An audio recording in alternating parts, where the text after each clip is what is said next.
A sample of the following compound, which is a solid, is decomposed at 40 degrees to give a total pressure of 0.363 atmospheres. Now, this ammonium carbonate, it decomposes and there's still going to be some left over, so it's in excess. What is the Kp, the equilibrium constant for this decomposition? So the reaction is as follows. We have this solid decomposing to form two ammonias, which are gaseous, and a carbon dioxide, which is gaseous. Determine the Kp. Now, Kp is equal to the pressures of the products over the reactants. But in this case, our reactant is a solid, so we do not incorporate it into this case.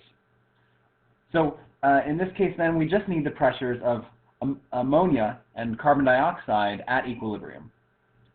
So in order to get these equilibrium pressures of these two gases, we need to build an ICE table, ICE.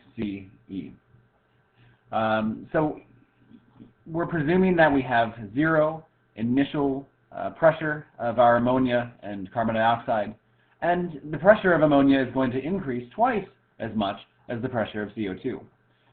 For these products, it's usually best to write positive and then the coefficient for that reactant or product X. So that equilibrium pressures are the sum of our initial and change. So the equilibrium pressure of ammonia is 2x, and the equilibrium pressure of carbon dioxide is x.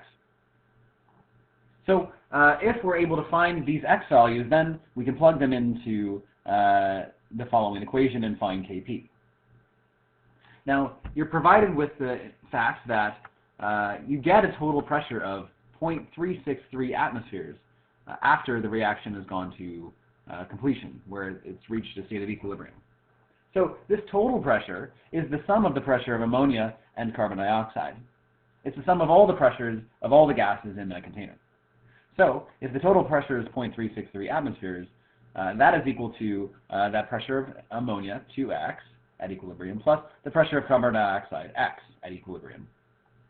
Solve for x and you find that it is equal to 0.121 atmospheres.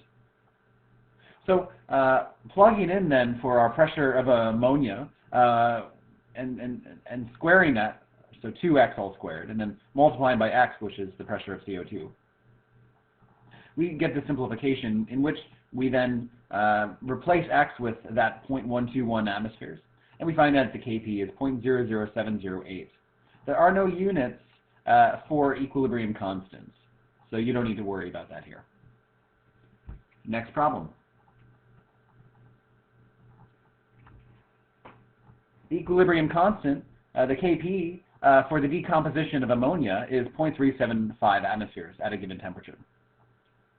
Now, consider that some unknown pressure of ammonia is placed into a container, and it decomposes, leaving some nitrogen, of which its pressure will be 0.40 atmospheres, and also some hydrogen. So ammonia decomposes to give these following things.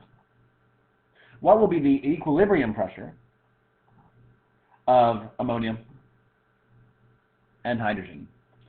So we know the equilibrium pressure of nitrogen. What will be the equilibrium pressure of ammonia and hydrogen?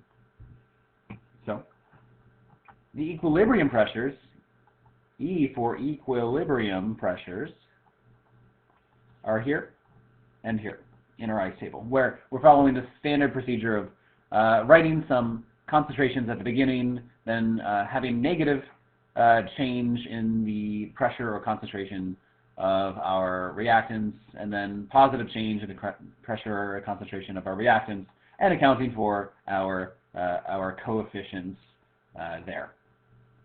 So the equilibrium pressure of ammonia is Y minus 2x, Y minus 2x, and of nitrogen is x, and of hydrogen is 3x. Yes, we don't know the initial pressure of ammonia, so we're going to provide another variable to describe it. We'll call that y. Now we know that the equilibrium pressure of nitrogen is 0.40 atmospheres. So that allows us to know the value of x. So as we plug in for for our equilibrium expression, where the equilibrium constant is equal to the pressures of the products over the reactants, we're able to then plug in for that value for x.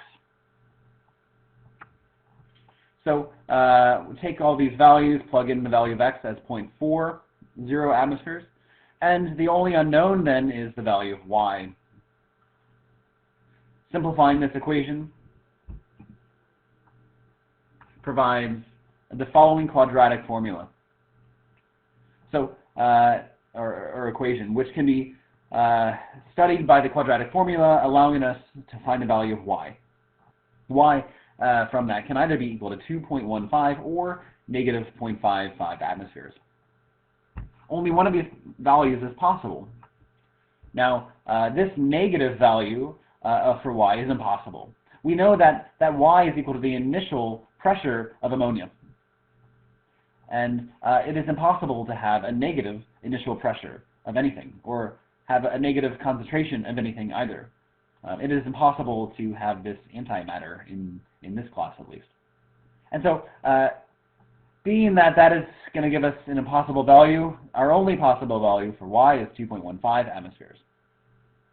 So when we're asked to find the pressure of hydrogen and ammonia, which are equal to 3x and y minus 2x, we can plug in for the value of x, which was 0.40 atmospheres, and plug in for the value of y, which is 2.15 atmospheres.